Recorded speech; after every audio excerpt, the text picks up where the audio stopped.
Good afternoon.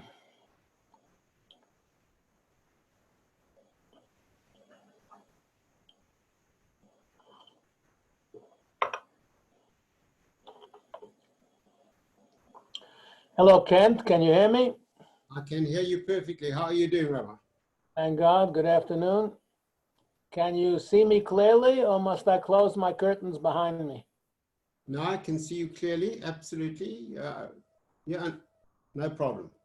Thank you. So you're still around another week, and you're still here. Well done. While I'm working at home, it's easier. So which community are you part of? Constantia Hebrew congregation. Oh, Cape Town. Yeah. It's Rabbi Green's congregation. Yes, yes, yes. Oh, yeah. I know Rabbi Green well. Good, yeah. Ex-Rabbi Heiken's congregation. Yes, yes, yes. I'm very familiar.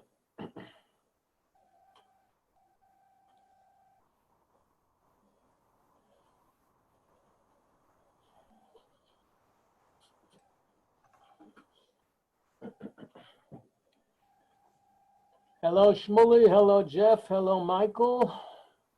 Hey, Rabbi. How are you? Baruch Hashem, and you? I Baruch love Hashem. to see faces. Why are you guys hiding? Aren't you dressed? Michael, get dressed and show us your face. There we go. Oh, Shmuley. Easier to be. Doesn't always work properly when you have your video on. Oh. Hello, Terry. Shalom, Rav Yossi. Ma shlomcha? Baruch Hashem, בסדר גמור. Tov lishmoa. גם אתם. And there, Michael. There you go, Rabbi. Now I see your face. Well done. Thank you. I'd love to get some human reactions here. You know, if I tell a joke, I want to see if anybody laughs or smiles, you know, or grimaces, you know. Otherwise, I get no reaction. I don't know. Okay. I don't know who Galaxy S10e or EM are, but whoever you are, welcome. Again, we love to see faces. So show us your face. Thank you very much.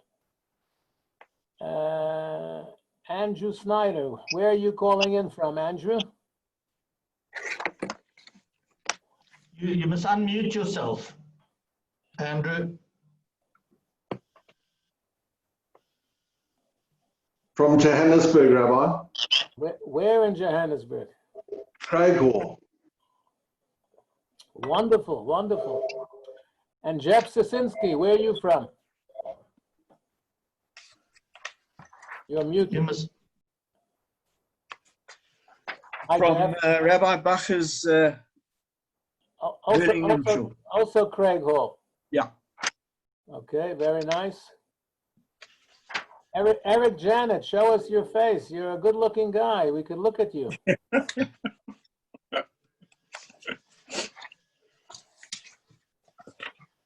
Okay, we have a minyan and growing. We'll give it another minute or so, and then we'll start because it's quite a full chapter to get through today.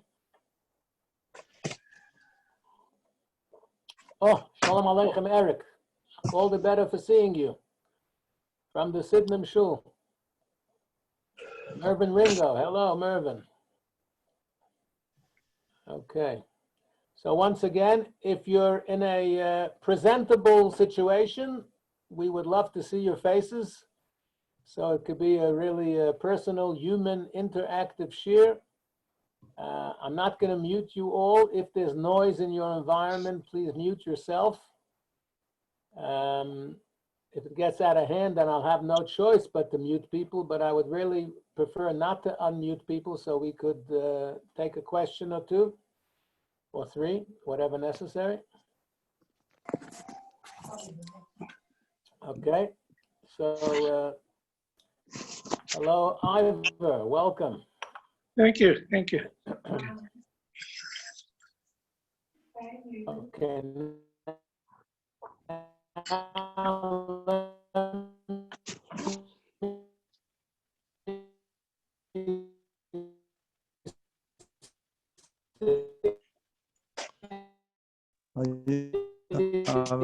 Are you? Who's that?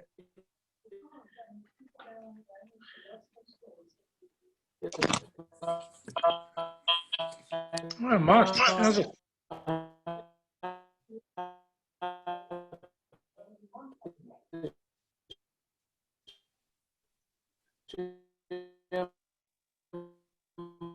Let's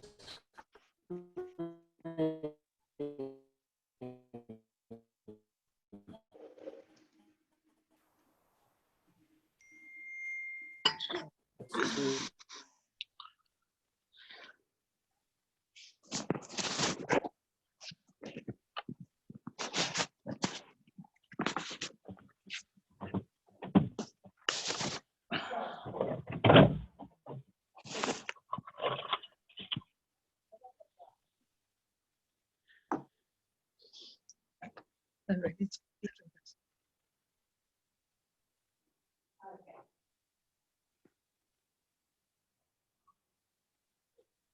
Martha is unmuted.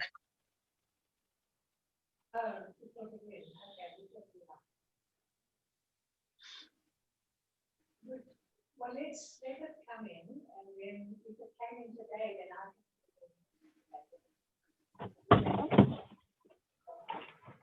just not sure, but I think that.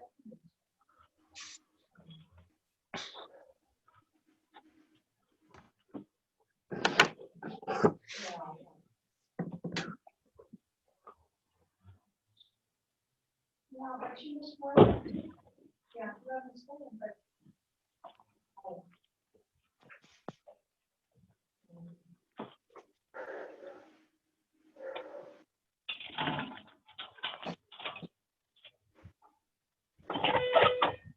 Okay, so it's mid and coming. L says.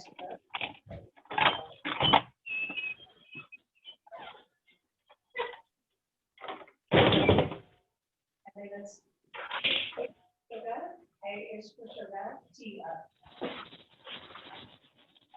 S again. Somebody's got noise in their environment.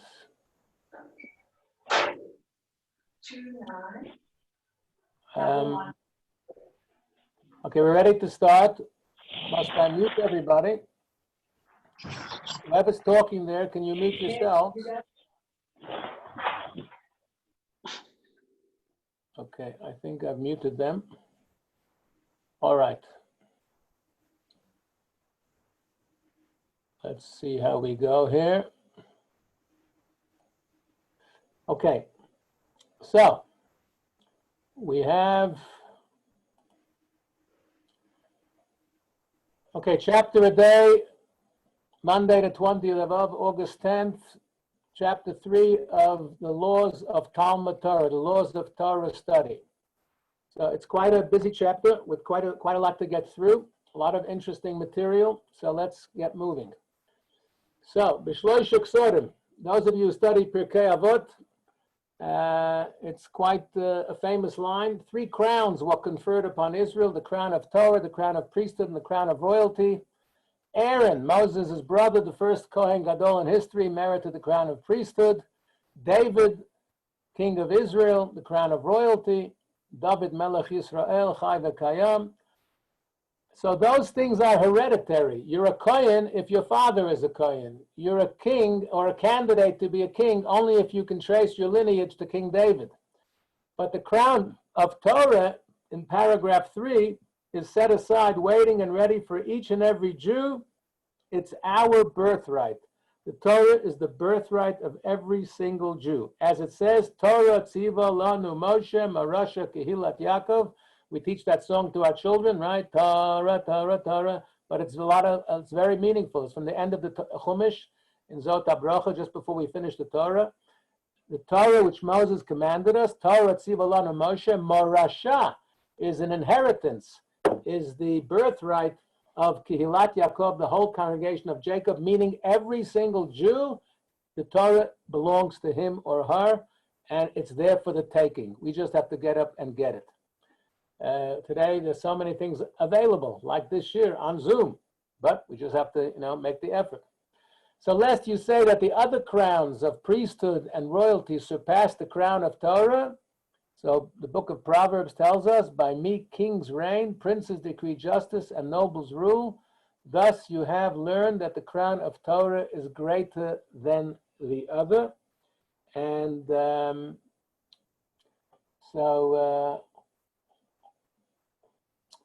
I think the nobles refers to those who are familiar with Torah. Here's a very interesting one, number 2. A sage declared, even a Torah sage who was a mamzer, we'll soon discuss what is a mamzer, A mamzer is a Hebrew word from the Chumash. It's not exactly a complimentary word. If somebody calls you a mamzer, don't say thank you. It's pretty much a Jewish Hebrew swear word. It means literally one who is illegitimate. Now, we'll talk about the definition of a mamzer in a moment, but what he says here is that a mamzer, someone who is genuinely illegitimate, he was born of illegitimate parentage, but if he becomes a Torah sage, he gets precedence over a high priest who is unlearned. It is more precious than pearls, more precious than the high priest who enters the innermost chamber, which is considered like pearls. So the definition of a mamzer, a lot of people don't know this. In biblical law, illegitimacy is actually, we're more liberal actually than secular law. In secular law, what is a definition of illegitimacy? Who wants to tell us? One born out of wedlock, right? In secular law, if you're born out of wedlock, that's called illegitimate. In Jewish law, out of wedlock is not illegitimate. It's not yichus, it's not status, it's not pedigree, but it's not illegitimate. A definition of a mamzer, illegitimate or bastard, in Torah law is one born only of an adulterous or incestuous union. Those two are the only way that a person could be a mamzer, if he's born of an adulterous or incestuous union. Adulterous meaning a Jewish woman who's married to Mr. A, has a relationship with Mr. X, and a child comes out of that, that child is illegitimate. Child of an incestuous union is illegitimate. Otherwise, it's not illegitimate. I lost my screen. What happened to it? Sorry.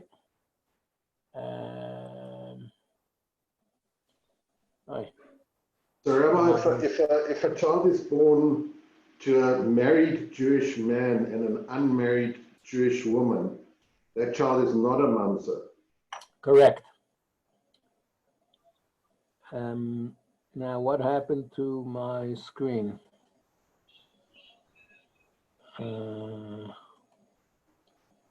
Sorry. Oh, there we go. Okay. Okay, so now, number 4. If we have time, we can get back to that. It's a fascinating discussion. You can bring it up later at the end if there's time. But let's try and get through. Number 4, when a person is confronted with the performance of a mitzvah and the study of Torah, and he can only do one or the other, which takes precedence. If the mitzvah can be performed by someone else, he should not interrupt his Torah studies. If not, he should do the mitzvah and then return to his former studies. So if there's no way that the mitzvah can be performed by someone else, then he has to interrupt, close the book and go do the mitzvah. But otherwise, he should not interrupt his Torah studies. He's basically giving us how important is Torah study in our Jewish perspective. Furthermore, the first aspect of a person's judgment in the world to come will center on Torah study. So when we get to the pearly gates after 120, they're going to ask us a couple of questions. You know, the cop pulls you over. You've been speeding. He says, "I want to ask you a couple of questions, sir." When we get to the pearly gates, they're going to ask us. The first question actually is, did you deal in business with honesty and integrity? The second question of all is, did you fix times for Torah study? So guys, you're in great luck. You can quote the rabbis here that you attended the Rambam Shir every day. So please God, there's a nice place for you up in heaven one day. But this is right at the beginning. Question number 2 is, did you fix times for Torah study? Then they ask you all kinds of other things as well. Accordingly, the sages said, we're in the middle of number 5. A person should always occupy himself in Torah study, whether for God's sake or even not for God's sake, or from the study of Torah carried out not for God's sake will come the study of Torah which is carried out. So what is he saying here? He's saying that sages said, even if you're not learning for the most altruistic, idealistic reasons, learn Torah anyway, because eventually it'll inspire you and it'll elevate your own mind and heart, and you'll come to do it for the right reasons. So what could be a wrong reason for studying Torah? Any suggestions?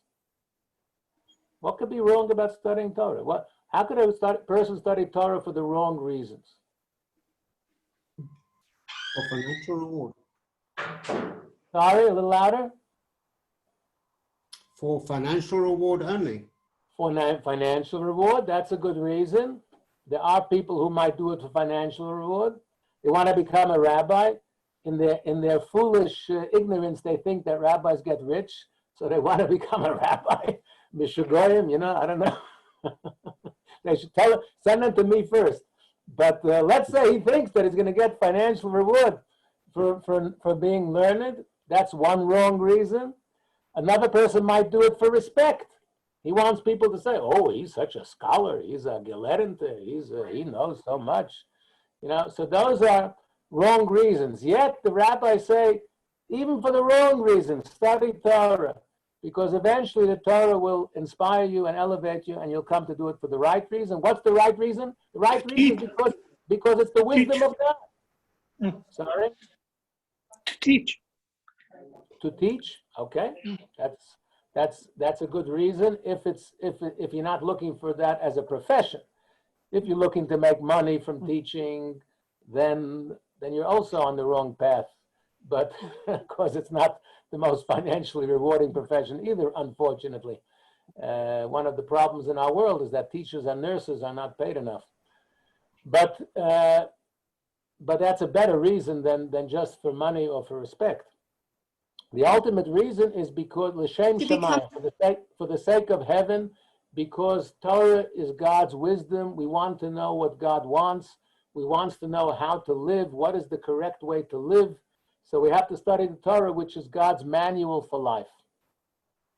Somebody else wanted to say something? Okay, we move on to number 6.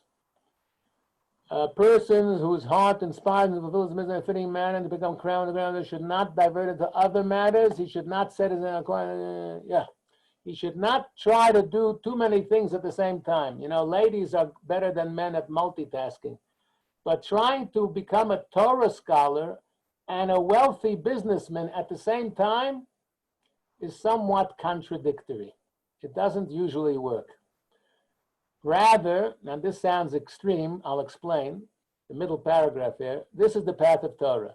Eat bread with salt, drink water in small measure, sleep on the ground, live a life of difficulty, and toil in Torah. That sounds terrible. Anybody want to be a Buddhist? Live on a straw mat in a cave or something? You know, that's not, so, but it does say this, the sages say this. I think it's Pirkei Avot. But we'll explain. What he means is not that we should go live in a cave. What he means is that you cannot, it's very hard to juggle intellectual and spiritual pursuit with a dedication to it and materialistic pursuit, business pursuit, for example.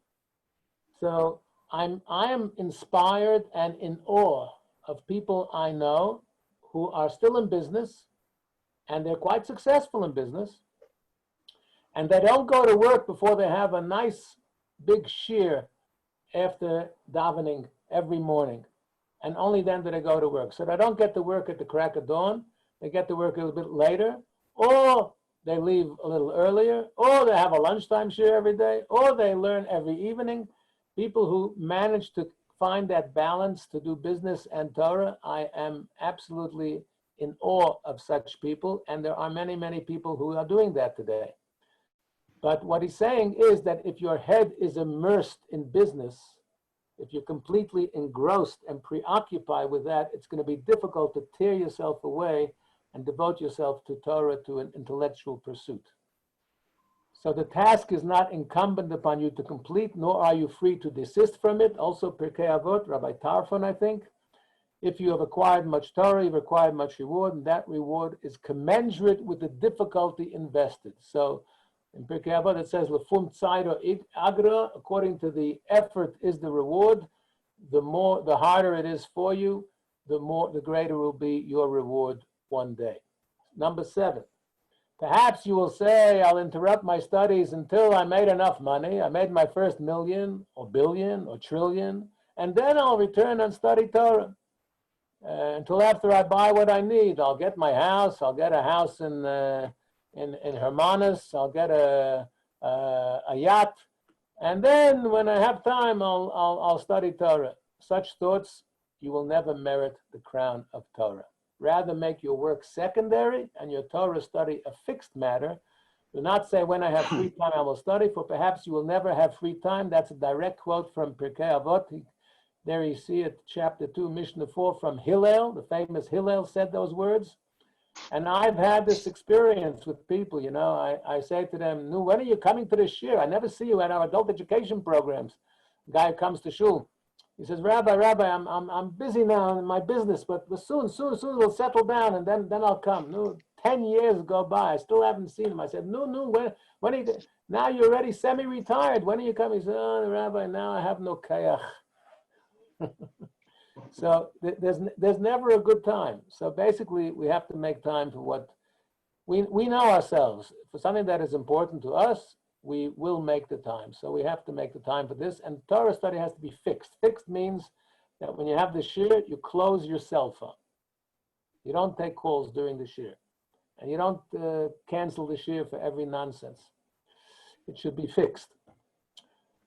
It is written in the Torah, Lo b'shamayim. We're going to read it in a few weeks, just before the Shabbos before Rosh Hashanah, I think we read this. It's not in the heavens, the Torah. It's not across the sea that you have to go travel to Jerusalem. You know, I have a woman living in Tzfat. She attends my Pirkei Avot Shiurim here on Zoom. I do on a Thursday afternoon. And I said, you're living in the holy city of Tzfat, in the Holy Land. You have nowhere else to find the shir except Johannesburg, South Africa. She said, Rabbi, I love the shir. I tell you, I was so flattered, unbelievable. So the point is, you don't have to go across the world for a shir. The Torah is very near to you. You just have to make the effort. The sages said, not everyone who's involved in business will become wise. Minimize your business activities and occupy yourself with Torah. So the point is that it's a question of headspace, okay? And I told a story some of you may recall. Back in Russia, early part of last century, a Torah scholar went into a business, and as soon as he went into business, he got immersed in the business, and he stopped coming to the shul and to the shir. So what business was he in? He was in the business of rubber galoshes that they wore over their shoes in the Russian winters with the snow. So his rabbi said to him, he says, you know, I've seen feet in galoshes. This is the first time I've seen a head in galoshes. The guy's whole head was preoccupied with the business that he forgot about everything else that was important. So basically the Rambam is not extreme. He's telling us basically it's a question of prioritizing what is important. Number 9, the words of Torah can be compared to water, as it says in Isaiah, behold, all who are thirsty come to the water. Hoy kol tzomei l'chula mayim. Mayim, water. Water does not collect on an incline, but rather flows from top to bottom, collects in a low place. Similarly, the words of Torah will not be found in the arrogant, people who are high and mighty, or in the haughty, but rather in the humble, who sit in the dust of the feet of the sages. They will be the people who will acquire Torah. So if you don't have humility, we learned this in the very first Mishnah of Pirkei Avot. It says, Moshe kibel Torah miSinai. Moses received the Torah from Sinai. He didn't really receive it from Sinai, he received it at Sinai. From Sinai means Sinai was a small mountain, so it represents humility. Humility is required to receive Torah. Otherwise, if you think you know it all, why are you going to listen to anybody? And you'll always have a contrary opinion. So you need humility to be a true, successful student of Torah, like the water that comes down and collects on the bottom rather than on the top. Let's move to number 10. Anyone who comes to the conclusion that he should involve himself in Torah study without doing work, now the Rambam gives on the other hand, okay? You know our rabbis have two hands, so we should always say on the other hand. You might have thought that the Rambam here is a radical. He's an extremist. What are you saying? Sleep on the floor, eat bread and salt and water. I can never have a steak. I can never have a Scotch fillet. I can't have sushi and pizza. What are you talking about? I have to live a life of being removed from the material world. So the Rambam says that's not what we're saying. If you come to the conclusion that you should involve yourself in Torah study exclusively without doing work, how are you going to make a living? How are you going to feed your family? You're going to become a charity case? You'll derive your livelihood from charity? This is a desecration of God's name, says the Rambam in number 10. He dishonors the Torah. He extinguishes the light of faith. He brings evil upon himself and forfeits the life of the world to come, for it is forbidden to derive benefit from the words of Torah in this world. So, in other words, you're making yourself a charity case, a welfare recipient, deliberately. You could go and work, you could get a job, you could run a business, whatever, and you decide, no, let the community support me, I'm just going to study Torah. That's not an ideal that we look up to. And there's some very strong words here from the Rambam. Dishonoring the Torah, desecrates God's name, extinguishes the light of faith. This is heavy words here. So basically, the Torah speaks of a balance. You have to study Torah, but you have to make a living as well. There are only very few people, the most elite among us, the greatest Torah scholars of a generation, who should be devoting themselves full time to Torah study with no other. And then, yes, it is the community's responsibility to look after them because we need them. They are our sages and our halachic authorities, and we could not manage without them. But for the average person, you should be able to do both.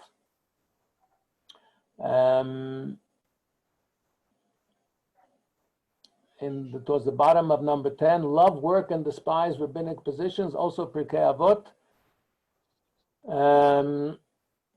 Don't look for yichus, for leadership positions. And the end of 10, all Torah that is not accompanied by work will eventually be negated and lead to sin. And ultimately, such a person will steal from others. That's quite strong words. So really, he wants people to be able to balance Torah and making a living as well. Furthermore, on this theme, it is a great quality, tremendous advantage, number 11, to derive his livelihood from his own efforts. This attribute was possessed by the pious of the early generations. You know that the Talmudic sages, in those days, there was no such concept as hiring a rabbi for a congregation or a community. In those days, the rabbis made a living by manual labor. One rabbi was a blacksmith, one rabbi was a shoemaker. It says so in the Gemara. And it's only in recent times that because of things have changed, that communities hire rabbis. In fact, there's a whole discussion, maybe you had it already, or maybe we'll get to it. Is a rabbi allowed to take a salary? I don't get paid for this year. I want to stress, this year is free of charge. I don't charge for teaching Torah. Maybe I charge, or maybe I get paid for the preparation it takes, or I get remunerated for other things, for looking after people, for counseling, for other stuff. But teaching Torah, you should not charge for teaching Torah. So, and here he quotes a verse in Tehillim, Yegia kapecho kisoichel. If you eat the toil of your hands, you'll be happy, and it will be good for you, happy in this world, and good for you in the world to come. So does that mean we have to be manual laborers? We cannot be doctors, lawyers, accountants? No, it's not what it means. Nothing wrong with having a profession, nothing wrong with having a business. You don't have to be a manual laborer. You don't have to dig trenches to make a living. When he says the work of your hands, he means that even if you're working with your head, with intellectual property, but again, as I said before, you should keep a space in your head for Torah and for times for Torah. So the work of you're working with your head, but it should be like you're working with your hands, that you should keep a space in your head reserved for higher things, and you should not be so immersed and engrossed and completely preoccupied with business matters that you forget the Torah. Number 12, we have to do 12 and 13, so let's try and finish quickly. The words of Torah will not be permanent by a person who applies himself feebly, not by those who study amid pleasure and the good life. Rather, you have to give up your life for it. You have to strain yourself. You have to work hard. So there's a verse in Numbers, Zois ha-Torah odom kiyomis ba'oihel. It's speaking about the laws of impurity. If a person dies in a tent, so the rabbis interpret it as follows, that you should be prepared to die in the tent of Torah, meaning that you should give your life. You should really dedicate yourself to Torah. It shouldn't be something you do, haphazardly or lackadaisically. It should be something that you are devoted to. Similarly, Solomon, in his wisdom in the book of Proverbs, King Solomon says, if you faint in the day of adversity, your strength is small. My wisdom remained with me, meaning the wisdom which I learned in anger, this is what remained with me. Meaning, when I worked hard for something, it stayed with me. Our sages declared a covenant has been established. That means that God promised us that if you weary yourself in Torah study, you will not forget it quickly. Then he says, whoever raises his voice during his studies will permanently acquire the subject matter. In contrast, one who reads silently will forget. You go to a public library or the university library, there's a big sign that says silence, right? Men at work. People are studying and reading, and you need silence. Have you been to a yeshiva? Have you ever seen a beis medrash in a yeshiva? It's a noisy place. It's like a marketplace. The shuk in Jerusalem has nothing on your average yeshiva in terms of noise levels. People are learning out loud. Chavrusis, study partners, they're screaming at each other. No, you don't understand. That's not what Rashi meant. What are you talking about? They're all talking at the top of their lungs together at the same time. And I must tell you, there's such an atmosphere of Torah. It is so conducive to learning. It is the diametric opposite of a public library. And it works incredibly. When you talk aloud and you hear your voice and you hear the words, somehow it stays with you. So it's a fascinating contrast between the traditional Jewish way of study than the secular way. To conclude, a couple of words of wisdom and advice. Whoever occupies the Torah study at night, at night. When is a good time to study? So some people, for them, they work best early morning when they're fresh. Some people are night people. They work best at night. He says here that generally speaking, the night seems to be better.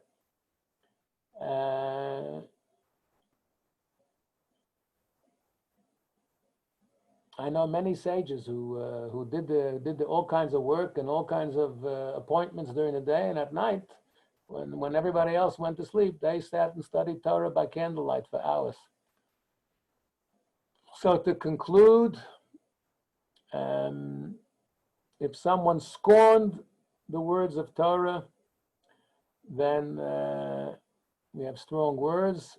Anyone who has the potential to occupy himself with Torah study and does not, or who leaves it behind and gets occupied with the vanities of this world, is scorned by God. Whoever neglects Torah study when he's wealthy could, God forbid, end up impoverished. If you study Torah when you don't have money, God will bless you to have it with prosperity. And he ends off with a quote from the Chumash, which is coming up soon, I think.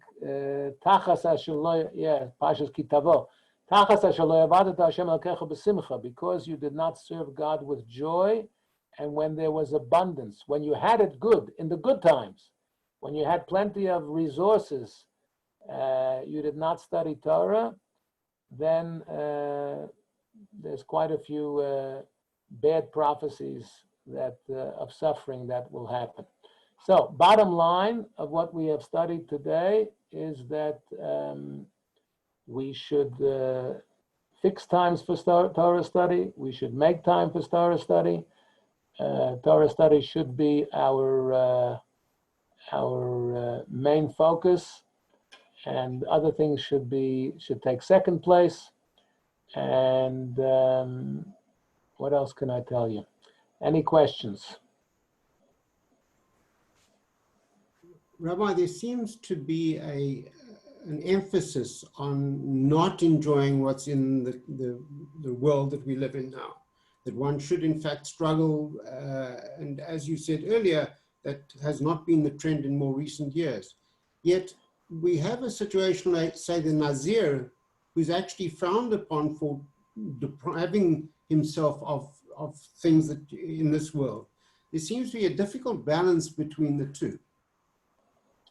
It is. You're quite right. It is a difficult balance, and I believe that what the Rambam is saying here is balance. Because on the one hand, he spoke about, be prepared to live a simple life, and don't get caught up in business. On the other hand, he said, if someone devotes himself only to Torah and does not have a business or a job, and it becomes a charity case, he spoke very, very negatively with some terrible, harsh expressions there. Which are completely inappropriate. So 100%, it is a balance. But if we had to look around most of the world today, the average people, the average person is not so dedicated to Torah. It's the exceptional person that's dedicated to Torah. And therefore, what the Rambam has to emphasize the fact that we have to make Torah more important in our lives than most people do. At the same time, it mustn't be to the exclusion of all else. We mustn't become ascetics. We don't have to go and live on a mountaintop and have nothing to do with the world. We have to look after ourselves physically and materially, and not to be dependent on others. But you're 100% right. It is a balance. And for those who are dedicated to Torah and are still running businesses, it is a difficult balance. But I can tell you that there are many, many people, there are thousands and thousands of people around the world who are doing it, whether they learn every morning, whether they learn every lunchtime, whether they learn every evening, they are doing it. The basic minimum, I don't know if you learned this already, I can't remember in the previous chapters, is to learn a little bit in the morning and a little bit at night. So I always make a point in my shul minyan, please God, we're getting back soon. After Shachris, I do a din for the day, just a short few moments. And of course, Mincha Maida, between Mincha Maida, we have another 5 or 10 minutes of something. So if one comes to shul morning and evening, he's learning some Torah morning, he's learning some Torah evening. That is a minimum. Of course, there's so much more. The Torah is vast, and it's deeper than the sea. So the more we can do, the better. But I can tell you that there are people who are doing it successfully. They are managing this balance, and that is a challenge that the Rambam puts out to all of us. Okay, thank you. Anyone Thank else? Rabbi, Unfortunately, there is opinion that if you not everyone can be a scholar and a student of Torah full time. So perhaps the ones that are earning should support those. This is one is of correct. the That is correct. That is correct. But that even those people who don't have an intellectual bent, they too can study. And I've seen people like that who, when they devoted themselves to study, they became scholars, actually. But let's even say that a person cannot, okay? He hasn't got the head for study, he hasn't got the Sitzfleisch, he's ADD, whatever you want to call it. He can still study a little bit. He can still study a little bit in the morning, a little bit at night. And anybody's capable of that. And the fascinating thing, a person who's very successful in business and can do business mergers, he's so clever. You want to tell me he can't study the Talmud? It's just not in his head. But if he applied himself to the Talmud, he could understand the Talmud because he's no fool. But if a person really, really struggles and cannot, then yes, and if he's successful in business, he should definitely make himself a partner with a yeshiva, with students of Torah, and support them, and then he can share in their reward. But that does not exempt him completely from Torah study. He still has to study Torah to an extent himself as best as he can, at least a basic minimum of something in the morning, something in the evening. I'm terribly sorry, but with all my technical difficulties in the beginning, I actually forgot to record this on YouTube. What a pity. Okay, guys, I have to go. Unfortunately, I have a 2:30 funeral, so I'm going to have to excuse myself. God bless you all. Thank you for coming. You. Thank you, Rabbi. Thank you, Rabbi. All the Thank best. Thanks very much. Thank you. All the best. Rabbi. Yeah, thank you. Thank you, Rabbi. Toda Rabbi. Wonderful. Thank Bye. you. Thanks, Bye. Rabbi. Bye. Bye-bye. Bye-bye, Rabbi. Thank you. Thank you, Rabbi.